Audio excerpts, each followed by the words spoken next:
How to import audio on ClipChamp. Hello everyone, welcome back into the channel. In this video today, I'll guide you through the steps on how you can import audio on ClipChamp. The process itself is pretty simple and pretty easy, so let me guide you through. In order to import audio on ClipChamp, all you gotta do is here, if you want to import it onto ClipChamp, right? Tap on import media at the top left there, and then you can see the audio. Go ahead to the folder that you wish to select the audio from, and then select the audio here.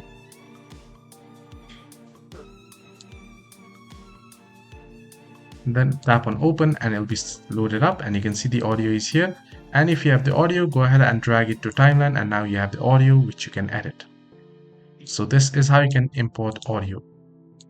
Now if you wish to know how to import as audio your particular audio file, right, without MP4, export as MP3, and I've already made a video on it. You can just check my channel. I've just uploaded it recently.